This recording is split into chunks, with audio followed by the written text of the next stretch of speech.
Bonjour à tous. Il est 2h30. Nous commençons une très belle séance d'orthopédie qui est héritée directement du congrès de la SOFCOT les jours derniers, qui a été organisée par Philippe Tracol et Marc-Olivier Gossy. Avant, il n'y a pas d'annonce particulière. On va annoncer ce qu'on a annoncé la semaine dernière, mais ce sont des événements importants. Donc vendredi prochain, la journée des Master 2 de l'Académie organisée par Dominique Franco. Nous aurons 35 communications sur les travaux de jeunes chirurgiens, avec à la clé plusieurs prix qui sont remis lors de la séance solennelle. Le 8, c'est-à-dire mercredi prochain, l'accueil des nouveaux académiciens 2021 avec une conférence de Jean de Carvasdoué et de Gilles Bontemps sur le nouvel outil Visuchir, qui est un outil absolument remarquable. Et enfin, le 15 décembre prochain, pour clore l'année, la séance solennelle du président Philippe Marre, comme l'Académie l'a fait chaque année. Voilà, Monsieur le Président. Merci Hubert. Donc je précise que la séance solennelle, c'est la séance solennelle de l'Académie à la fin de la présidence du président. Il y a 7 communications, d'après ce que j'ai compté. 1, 2, 3, 4, 5, 6 plus une introduction. Donc si on veut finir autour de 5 heures, je vous demande à tous de bien respecter les délais que vous a donné Marc-Olivier pour votre présentation. Et avant de commencer donc la séance, je donne la parole à notre secrétaire annuel présent, Jean-Louis Béraud, qui va faire le compte-rendu de la séance de la semaine dernière, qui portait sur les simulations comme préalable indispensable à une formation par compagnonnage de qualité. Jean-Louis. Monsieur le Président, Monsieur le Secrétaire général, mes chers collègues, la séance dernière était effectivement très dense et très intéressante.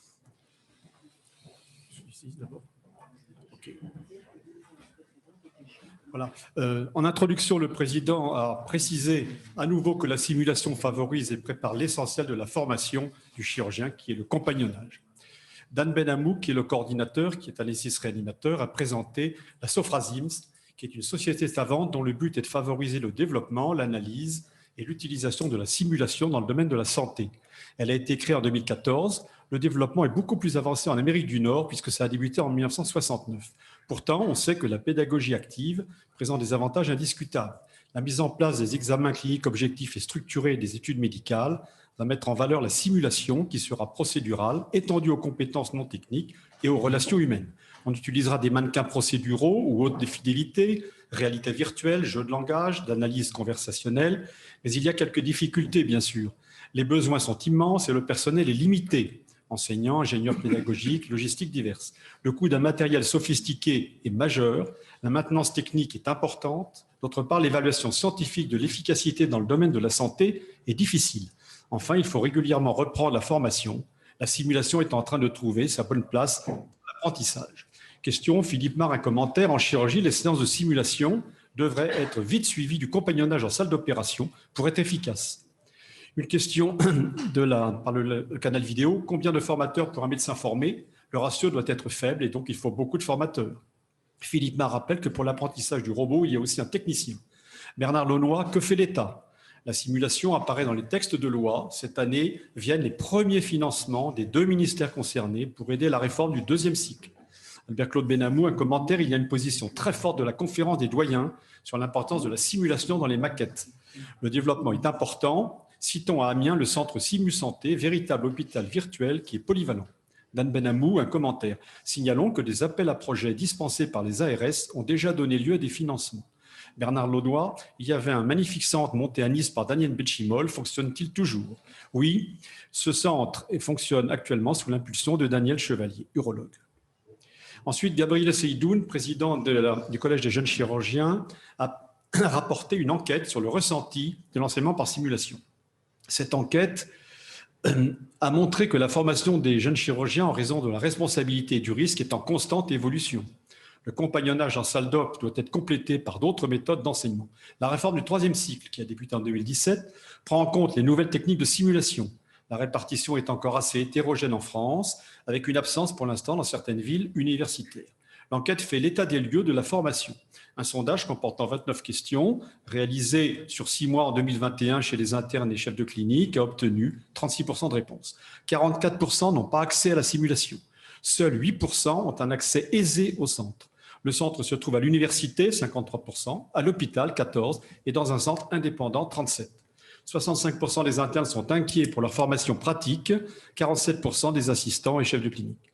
La majorité estime qu'il faut débuter par la simulation avant un premier geste opératoire. Les séminaires d'accueil sont plébiscités. Pour 89%, la simulation donne confiance. Pour 81%, elle raccourcit nettement la courbe d'apprentissage. Pour 52%, elle permet de réduire le taux de complications père et post-op.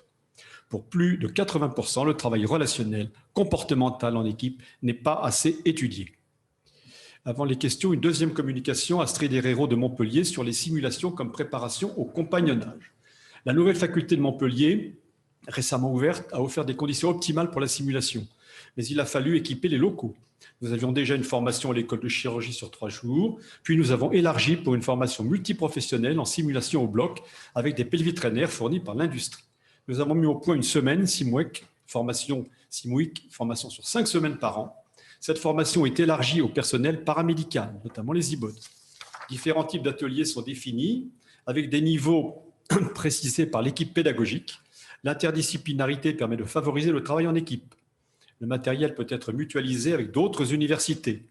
Pour que le système fonctionne, il faut des séances obligatoires, répétées et programmées sur l'année. Une évaluation rigoureuse avec briefing, mise en situation et suivi avec débriefing. La charte d'utilisation de la plateforme a été rédigée avec les internes. Ils sont globalement très satisfaits et désireux dans un deuxième temps de pouvoir travailler en autonomie pour s'entraîner. Il faut développer le tutorat. Un binôme vieil interne, jeune interne est très efficace. La formation comprend notamment une séance multispécialité et multiprofessionnelle de prélèvement multi-organes sur cadavres, ainsi que des simulations de splénectomie, abord cervical et thoracotomie, que souvent les chefs de clinique n'ont pas tellement pratiqué dans la réalité. Enfin, débute une formation initiale sur l'univers du bloc d'une semaine pour les étudiants de 3e année, les IBOD et de jeunes ingénieurs. Quelques questions. Une question de la salle. Quelle méthode de mesure de compétences? Louis Sibert répond, il y a un score pour évaluer les gestes techniques de base. Albert-Claude Benamou, comment former les tuteurs? Il existe des DU pour les formateurs. À Montpellier, c'est vivement conseillé et c'est valorisant. Henri Coudane, les étudiants sans doute ne reçoivent pas assez de formation interprofessionnelle. François Richard, des systèmes mobiles permettraient peut-être de partager du matériel onéreux. À l'échelon régional, c'est fort intéressant. Gabriel Seydoun, il ne faut pas oublier la formation relationnelle. Bernard Cron, un commentaire, l'apprentissage lors du 2e cycle est une excellente idée. Il n'y a pas assez d'encadrants pour le compagnonnage, il faut passer vite du simulateur à l'acte réel. Jean-Claude Couffinal, il faut certes être économe, mais il faut éviter de développer une politique de pauvres. On ne peut effectivement se passer des industriels. Louis Sibert, ensuite, secrétaire général de la Sofrasim, a parlé des pièges à éviter dans la formation des jeunes chirurgiens par la simulation. A été mise au point à l'université de Rouen une formation optionnelle centrée sur les urgences. Il y a un vrai contrat pédagogique et une évaluation à la fin de l'année. Des gestes techniques doivent être réalisés, sondage urinaire, drain thoracique. Il faut bien fixer les objectifs pédagogiques en fonction des vrais besoins de formation et cadrer les étudiants avec des débriefings réguliers. Il faut des enseignants très disponibles et formés spécifiquement à cette pédagogie, des règles de fonctionnement précises. Les sessions de simulation doivent être intégrées au sein du cursus avec une bonne adéquation au référentiel du collège. La traçabilité est importante. Le soutien des institutions est fondamental. Une harmonisation régionale, voire nationale, est essentielle pour l'efficacité et l'utilisation optimale des ressources, comme cela est réalisé à Rouen et Caen. En chirurgie thoracique et cardiovasculaire, le cursus de simulation est très bien organisé. Il faut envisager aussi, il ne faut pas l'oublier, la prise en charge assurantielle et financière en cas de déplacement des enseignants et des étudiants. Le rapprochement avec les unités de recherche est important et une certification HAS est à envisager. 2 questions, Jacques Hubert, qui s'occupe de l'école de chirurgie de Nancy. Comment voyez-vous la répartition sur le territoire? Idéalement, il faut une structure dans chaque université. Les CHU de la région Grand Ouest s'organisent, réseau Hugo, et mutualisent les équipements coûteux. Hubert Joannet, comment cela s'organise-t-il? Pour le robot, les internes s'exercent le week-end et en garde. Il faut une répartition prévue par plage il faut aussi mutualiser les plateaux techniques pour une utilisation optimale, ce qui a été fait à Rouen, Caen et Amiens. Sophie Branchereau, ensuite, chirurgie infantile, a parlé de la place pour les grands centres européens en faisant une vision générale. Une harmonisation sera importante puisque tout chirurgien européen pourra exercer dans les différents pays. L'enseignement par la simulation est un point important. En effet, la diminution du temps de formation par compagnonnage, règle du temps de travail, etc., au bloc et au lit du malade, et le principe « jamais la première fois chez le patient » nécessite le développement de centres de simulation. Parmi les centres, on peut citer l'Orsi Academy en Belgique, spécialisée en robotique, qui est soutenue par l'État, par les sociétés scientifiques, par l'université et par l'industrie, notamment Medtronic. 100 chirurgiens ont été formés en 2012 et 1000 en 2020. C'est un modèle spécialisé. Un autre modèle, reconnu et accrédité, est l'hôpital virtuel de Lorraine, qui réalise une formation large pour les étudiants et les professionnels de santé en formation continue en urgence, médecine et chirurgie. Il y a un support de plusieurs facs, médecine, pharmacie, odontologie. Pour la robotique sont formés les chirurgiens, mais aussi des infirmières, d'autres paramédicaux et des ingénieurs. L'Université de Genève y ajoute des possibilités de e-learning et de travail à distance avec rediffusion. Enfin, l'IRCAD est le centre spécialisé pour la formation de pointe des chirurgiens en chirurgie mini-invasive. Citons certaines initiatives intéressantes. Par exemple, à Poitiers, un modèle innovant avec revascularisation du corps humain permet de former les étudiants face à des situations réelles, par exemple en traumato, au bloc, permettant de juger la technicité et le comportement, c'est très important, en situation quasi réelle. On peut aussi s'entraîner sur des modèles plus simples dans les services de chirurgie. N'oublions pas que le compagnonnage apporte plus que la simple technicité. Quelques questions, Georges Casanova. Y a-t-il dans ces centres des études rétrospectives sur les accidents et comment y remédier? Un des objectifs des écoles de chirurgie est le retour d'expérience en enregistrant bien ce qui se passe au bloc. On est en retard et il faut s'inspirer du modèle mis au point par les anesthésistes, et c'est assez complexe en fait. Dan Benhamou, nous avons travaillé sur simulation et gestion des risques. Par exemple, un cas difficile discuté en RMM peut être intégré dans un programme de simulation. Hubert Joannet et les assureurs ont intérêt à investir dans la simulation. Avec Claude Benhamou, un partenariat s'organise entre la compagnie CHAM, grande compagnie d'assurance des hôpitaux, et l'académie concernant la science de l'évaluation du risque, qu'on appelle la syndinie. Guillaume Pourchet, on est en retard, effectivement. Philippe Marc, commentaire, l'appropriation du concept est justement le sujet du jour. Hervé Tomaso, dernier topo de Rennes, a parlé des financements. C'est un problème majeur. On voit bien que l'enseignement va se déplacer du bloc vers les centres de simulation pour la préparation au compagnonnage. Il faut partir de programmes pédagogiques très structurés, établis par les collèges sur l'année. Certains modules doivent être obligatoires. Les centres de simulation ne sont peut-être pas assez imbriqués dans les centres hospitaliers formateurs. Ils devront être intégrés dans les nouveaux centres interventionnels de l'avenir. Ceci permet d'être très réactif et de réaliser par exemple un debriefing rapide et efficace pour se corriger.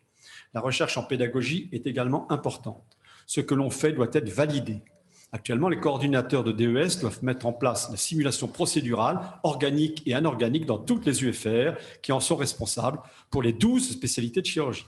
Créer un centre de formation de novo est très onéreux et l'on peut débuter en créant un groupement d'intérêt scientifique au sein de la fac.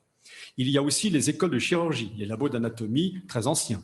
Pour le financement des bâtiments, les grands centres monothématiques ont un grand financement industriel. Les centres plurithématiques peuvent recevoir des fonds européens, obtenir un contrat de plan État-région, un financement universitaire, des dons de fondation, etc. Le budget de fonctionnement est également à considérer car il est non négligeable. Enseignants, personnel, assistance technique spécifique, industrie et le matériel de plus en plus sophistiqué, sans oublier le consommable. Il y a aussi le problème des sujets anatomiques. Il n'y a pas de plan structuré national de financement. L'industrie est actuellement à la pointe du développement des logiciels de réalité virtuelle pour travailler avec un casque ou une petite colonne 2D de réalité virtuelle. La collaboration avec les industriels est donc essentielle. Ceci a été acté par la conférence des doyens et impose le respect de la transparence et des règles éthiques. Dans la région Ouest, par exemple, une convention a été mise au point, présentée au comité d'éthique puis aux doyens. Citons enfin le problème du déplacement des étudiants et des enseignants. Il faut insuffler une dynamique et augmenter les sites. Henri Coudane, le financement public tarde toujours et l'aide des industriels est donc précieuse. Les sujets d'anatomie doivent être à la disposition des enseignants de façon gratuite. Louis Sibert, quel doit être le modèle économique des centres de simulation? Il faut composer en permanence. Sophie Branchereau, il sera difficile d'envisager un financement pour un sujet anatomique. C'est le problème des cadavres en salle de dissection, etc. Dan Benhamou, il y a une réflexion d'ailleurs au ministère à ce sujet pour envisager une réglementation sur ce sujet sensible. Sophie Branchereau et également le problème du modèle animal. La conclusion de Jean-Luc Dumas, qui est directeur général de la Conférence internationale des doyens des facultés d'expression française. Quelle reconnaissance pour la formation médicale par la simulation? Quel objectif poursuit la reconnaissance? Il faut construire la démarche de formation autour d'une réponse adaptée aux besoins en santé des populations et du territoire. Ceci implique une mobilisation pour la performance académique, un modèle d'exemplarité de fonctionnement universitaire et un service rendu à la société par une formation responsable. Rappelons les grandes valeurs de la simulation: jamais la première fois sur le patient, l'évaluation comme ADN, un espace sanctuarisé de formation. Et les dangers, bien sûr: transfert de compagnonnage improvisé, insertion déstructurée dans l'enseignement, affichage de valorisation opportuniste. Pour cela, insistons sur la formation des formateurs, la reconnaissance du coût, la valorisation universitaire. Un label structurant francophone est important. Je vous remercie. Désolé d'être un peu long.